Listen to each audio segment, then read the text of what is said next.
Assalamualaikum warahmatullahi wabarakatuh. Perkenalkan, nama saya Mirabel Irtitia Santosa. Saya dari kelas 1 KPIA ingin sedikit mempresentasikan membahas materi tentang sejarah kebudayaan Islam yang ada di Banyumas. Dari kehidupan sosial politik, pembahasan mengenai Banyumas sebelum Islam tidak bisa dipisahkan dari sejarah dua kerajaan besar yang menguasai bumi Jawa, yaitu Kerajaan Majapahit, Jawa Timur, dan Pajajaran di Jawa Barat. Alur Majapahit yang kemudian membentuk Banyumas bisa ditelusuri pada sejarah berdirinya Kadipaten Wirasaba I di abad 15. Sementara jalur Kerajaan Pajajaran dapat ditemukan pada sejarah berdirinya Kadipaten Pasir Luhur di abad ke-14 sampai 15. Setelah dua kerajaan besar tersebut, kerajaan-kerajaan di Jawa Tengah bagian timur seperti Demak, Pajang, dan Mataram mengambil alih wilayah Banyumas dengan membangun Kadipaten Wirasaba II dan Kadipaten Banyumas di abad ke-16 sampai 19. Dengan demikian, Banyumas sebenarnya hanyalah merupakan kota kabupaten yang merupakan bagian dari baik Kerajaan Majapahit, Pajajaran maupun kerajaan-kerajaan di Jawa Tengah bagian timur. Nah, dalam Babat Wirasaba diceritakan mengenai asal-usul Jakakatuhu dan Raden Paguwon atau Adipati Wirahudaya, yang saat itu menjadi Adipati I di Kadipaten Wirasaba. Wilayah Kadipaten Wirasaba I itu merupakan bagian dari wilayah Kerajaan Majapahit II, tepatnya pada masa pemerintahan Prabu Kertabumi Brawijaya.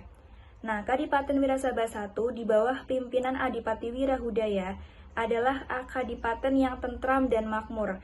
Bahkan pada masa kepemimpinan Adipati Anom Wirautama, wilayah Kadipaten Wirasaba I mencapai Gunung Sindoro Sumbing. Sementara dalam Babat Pasir Luhur, napak tilas Banyumas bisa dilacak pada zaman Kerajaan Pakuan, Parahyangan Pajajaran di Jawa Barat bagian timur, tepat pada masa kepemimpinan Sri Prabu Langgawesi Dewaniskala dan putranya Sri Prabu Linggawastu Ratu Purana Jayadewata. Dari Sri Prabu Linggawastu inilah lahir 4 putra yang salah satunya dari keempatnya ini menjadi bagian dari cerita Pasir Luhur. Keempat putranya tersebut adalah yaitu yang pertama ada Raden Harya Banyak Catra.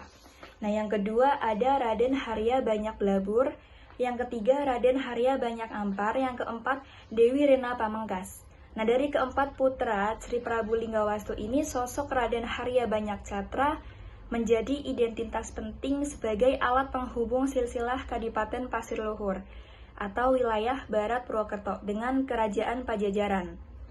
Kekuasaan Pajajaran atas Kadipaten Pasir Luhur hanya sampai pada keturunan keempat, Prabu Linggawastu melalui jalur Harya Banyak Catra.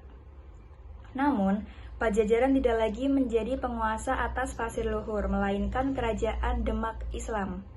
Nah, berdasarkan tulisan Van der Molen, sejarah Banyumas sebenarnya bisa dikaitkan dengan cerita sejarah Kerajaan Galuh Purba, sekitar tahun 78 Masehi yang didirikan oleh para pendatang dari tanah Kutai melalui pantai Cirebon, dan menetap di pedalaman Gunung Slamet, Gunung Ceremai, dan lembah Sungai Serayu. Kemudian berdasarkan Babat Pustaka Raja-Raja I di Nusantara, dari Cirebon ini terdapat 3 wangsa, yaitu Wangsa Kalingga, Wangsa Sanjaya, dan Wangsa Shailendra. Hal ini menunjukkan bahwa Kerajaan Galuh Kalingga yang sebelumnya merupakan bagian dari Kerajaan Galuh Purba lebih populer dibanding Galuh Purba, bahkan pamornya telah mematikan keberadaan Kerajaan Galuh Purba yang menjadi penguasa sebelumnya. Nah, jika di lereng Gunung Slamet muncul Kerajaan Galuh Purba yang melahirkan Kerajaan Galuh Kalingga sebagai penerus suksesnya, maka di Jawa Barat juga berkembang Kerajaan Salak Negara. Dengan penerusnya suksesnya Kerajaan Tarumanegara. Kerajaan Tarumanegara berkuasa di Jawa bagian barat dan beribu kota di Sundapura atau di Bekasi. Menurut data yang ada, Kerajaan Tarumanegara adalah kerajaan Hindu tertua yang pernah ada di tanah Nusantara. Kekuasaan Tarumanegara ini secara geografis memang tidak terlalu luas, yaitu hanya meliputi Banten, Jakarta, Bogor, dan Bekasi. Namun demikian, pengaruhnya secara sosial politis cukup luas, yaitu meliputi daerah Tegal atau Galuh Kumara, Banyumas, Galuh Purba, dan Bagelan. Nah, pada saat kerajaan Tarumanegara dipimpin oleh Prabu Purnawarman di tahun 395 sampai 434 Masehi, kerajaan Galuh Purba berpindah dari lereng Gunung Slamet ke Garut Kawali dan menjadi bawahan dari kerajaan Tarumanegara. Salah satu penyebab kepindahan Galuh Purba ke Garut Kawali adalah semakin kuatnya kekuasaan dinasti Sailendra kala itu. Dalam perkembangannya, banyak dari keturunan Galuh Kawali yang menikah dengan keturunan Galuh Kalingga. Akibatnya ini beberapa raja yang memimpin Galuh Kawali adalah keturunan kerajaan Kalingga. Nah, hal ini pun berdampak pada adanya perubahan sosial budaya di kalangan masyarakat Galuh Kawali. Seiring dengan semakin melemahnya kekuasaan kerajaan Tarumanegara, pada tahun 669 Masehi, kerajaan Galuh Kawali justru semakin menunjukkan eksistensi dan kekuatannya. Puncaknya itu pada Raja Galuh Wretikandayun melakukan pemberontakan dan berhasil merebut kekuasaan dari kerajaan Tarumanegara. Nah, kalah dengan kerajaan Galuh Kawali, membuat kerajaan Tarumanegara ini memindahkan pusat kekuasaannya ke daerah Sundapura dan mencoba membangun kembali kekuatannya di sana. Situasi ini kemudian dimanfaatkan oleh Wretikandayun untuk merubah kerajaan Galuh Kawali menjadi kerajaan Galuh yang merdeka dari kerajaan Galuh Kalingga. Transformasi kekuasaan dari Tarumanegara sampai Galuh Kawali dalam beberapa abad selanjutnya melahirkan imperium baru di tanah Jawa, yaitu Kerajaan Pajajaran. Sehingga jika ditarik ke atas, sebenarnya sejarah kerajaan di wilayah Banyumas itu Galuh Purba ya, jauh lebih tua daripada Kerajaan Pajajaran. Namun, keberadaan Kadipaten Pasir Luhur yang pernah menjadi wilayah kekuasaan Pajajaran juga memiliki dimensi historis tersendiri bahwa Pajajaran pernah memiliki dominasi kekuasaan atas wilayah Banyumas. Kerajaan Kalingga yang menguasai wilayah selatan Gunung Slamet adalah kerajaan Buddha, di mana salah satu pendirinya yaitu Putri Maharani Sima, adalah keturunan dari negara bagian Orissa di India. Pada sekitar tahun 732 Masehi, salah satu keturunan Cicit Maharani Sima yaitu Sanjaya menggantikan menjadi raja kerajaan Kalingga bagian utara, yang kemudian menjadi cikal bakal bumi Mataram yang beragam Hindu. Dari sosok Prabu Sanjaya inilah kemudian lahir Wangsa Sanjaya yang secara terus-menerus memerintah kerajaan Kalingga Utara dan Mataram atau Mataram kuno. Ibu kota pertama kerajaan ini adalah Medang Kemulan, antara Pekalongan sampai Jepara. Lalu pada tahun 770-an, kekuasaan dinasti Sanjaya runtuh oleh dinasti Sailendra yang beragama Buddha. Kepemimpinan Rakai Penangkaran atas Kalingga menjadi titik awal peralihan kekuasaan dari dinasti Sanjaya ke dinasti Sailendra atas Medang sampai Kalingga. Bahkan, hegemoni kekuasaan dinasti Sailendra ini mencangkup hampir seluruh wilayah Jawa hingga kerajaan Sriwijaya di Sumatera. Ya, kemudian di tahun 840-an, pamor dinasti Sanjaya ini bangkit kembali dengan munculnya Rakai Pikatan sebagai raja Medang akibat hasil pernikahannya dengan salah satu putri mahkota dinasti Sailendra yaitu Pramowardhani.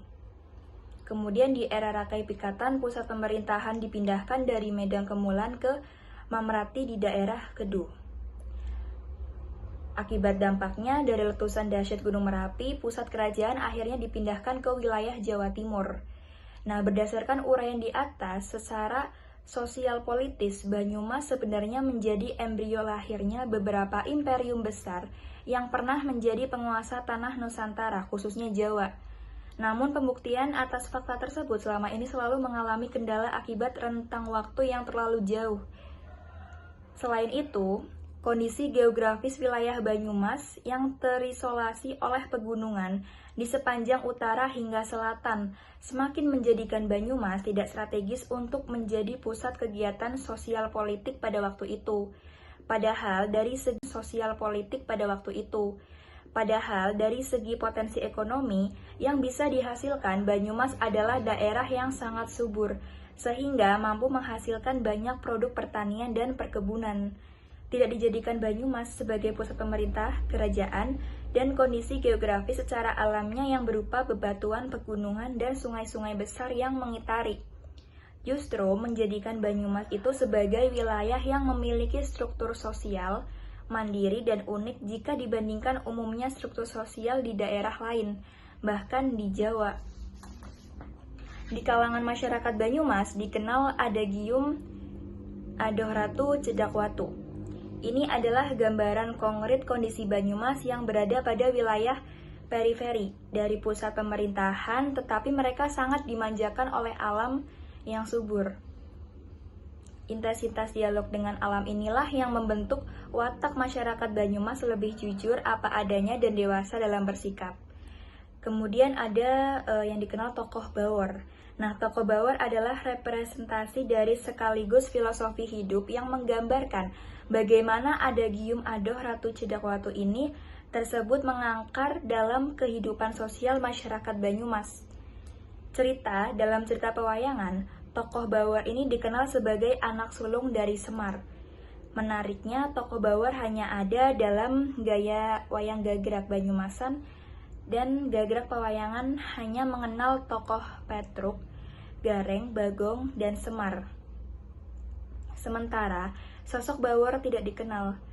Adapun karakter dari Bawor yang menjiwai perilaku sosial masyarakat Banyumas antara lain, yang pertama ada 1. Sabar lan narima, seperti sabar dan menerima apa adanya dalam kehidupan keseharian. Yang kedua, berjiwa kesatria, seperti jujur, berkepribadian baik, dan toleran. Yang ketiga ada cancudan, rajin dan cekatan. Yang keempat, cablaka, artinya lugas dan terbuka tanpa tedeng aling-aling. Kemudian dari kehidupan ekonomi masyarakat. Pada masa pra-Islam dan kolonialisme, Eropa masuk ke Pulau Jawa. Masyarakat hanya bertumpu pada sungai-sungai sebagai sarana penghubung antara masyarakat di satu daerah dengan daerah lain. Bahkan jauh pendeknya aliran sungai di Pulau Jawa turut membentuk mata rantai kekuasaan yang ada kala itu. Sebagai contoh misalnya, aliran Sungai Berantas dan Bengawan Solo yang dijadikan sarana penghubung jarak jauh oleh masyarakat telah berhasil membentuk pusat kerajaan besar, yaitu Kerajaan Majapahit dan Mataram. Kemudian, belum tersedianya sarana penghubung yang memadai pada masa itu menyebabkan masyarakat hanya mengandalkan kondisi cuaca dalam hal ekspedisi hasil pertanian atau perkebunan. Jadi ketika cuaca hujan lebat dan sungai-sungai menjadi deras aliran airnya, maka ini jelas menghambat distribusi hasil panen masyarakat yang juga berdampak pada tingkat pendapatan mereka.